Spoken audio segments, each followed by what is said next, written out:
In August 2020, at the height of the global COVID lockdowns, thousands of Indian expats were stranded in Dubai.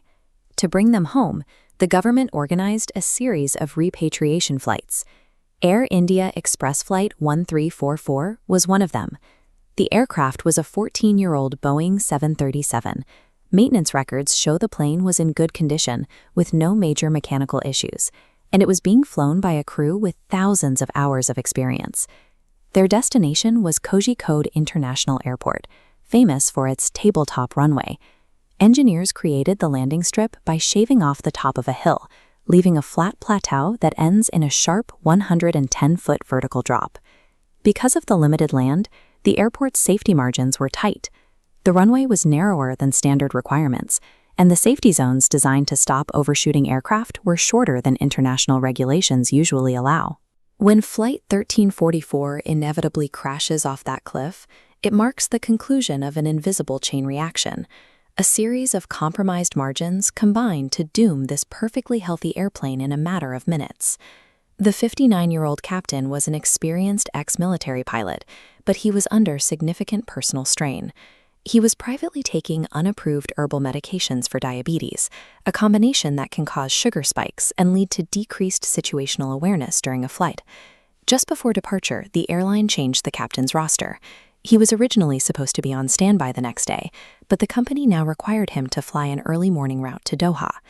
To meet legal rest requirements, the captain needed a 15-hour gap between flights. This meant that any delay landing in Kozhikode tonight would prevent him from flying the Doha route the next morning, creating a massive logistical headache for the airline. These administrative pressures created a psychological trap. Even before the wheels left the ground in Dubai, the captain was under pressure to land on time, potentially at the expense of baseline safety. By the time the flight reached Kozhikode, the city was being battered by the southwest monsoon. The pilots were flying into heavy rain and a moderate thunderstorm, with visibility dropping rapidly. During their first landing attempt on runway 28, the captain's windshield wipers suddenly failed. With the rain blinding his side of the cockpit, he immediately aborted the landing and pulled the plane back into a climb. The airline's standard operating procedure is clear. If wipers fail during heavy rain, pilots must divert to an airport where the weather is clear. The plane had more than enough fuel to reach a safe, dry alternate. But with the pressure of his next-day flight weighing on him, the captain ignored the diversion mandate. He asked the tower for permission to try the opposite runway, runway 10, instead. This decision fundamentally changed the nature of the flight. By ignoring the mandatory diversion, the crew left the world of standard safety protocols and entered a zone of unmanaged risk. Standard landings happen against the wind. This headwind creates lift over the wings, even at lower speeds, allowing the plane to touch down slowly and stop within a short distance. But when the wind pushes from behind, it becomes a tailwind. To maintain enough lift to stay in the air, the plane has to fly much faster. A faster touchdown means the aircraft needs significantly more runway to scrub off its momentum. By choosing runway 10, the captain was now landing with a powerful tailwind on a short, rain-slicked surface. Crucially, the pilots never recalculated landing data to see if they had room to stop. The captain's desire to stay on schedule was now colliding with the laws of physics. Given the speed of the wind and the state of the tarmac, stopping safely had become a mathematical impossibility. The final approach was dangerously unstable, descending at 1,500 feet per minute, triggering automated alarms in the cockpit. This moment exposed a steep power gradient in the cockpit.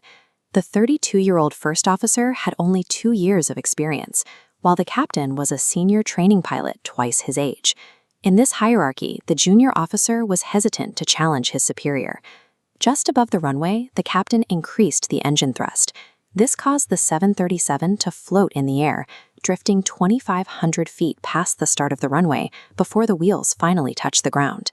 The first officer realized they were running out of room and called out, "Captain, go around." By rule, this should have triggered an immediate aborted landing. But the captain, fixated on getting the plane down, ignored him. The plane touched down, traveling at 165 knots, with only half the runway remaining. The aircraft skidded across the wet concrete as the captain fumbled with the brakes and thrust reversers. It wasn't enough. The steep power gradient effectively removed the first officer from the decision-making process. Without a second pilot to override the captain's target fixation, the final human defense vanished. The aircraft exited the runway at 85 knots and plummeted 110 feet off the cliff.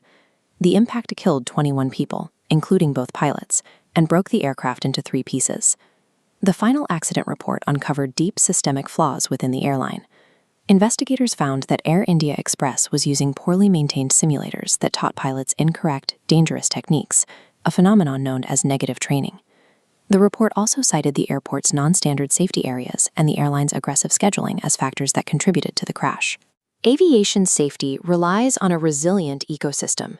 It demands a culture where schedules never override safety protocols, where junior officers have the power to stop a landing, and where the system itself is built to catch human beings before their mistakes turn into a disaster.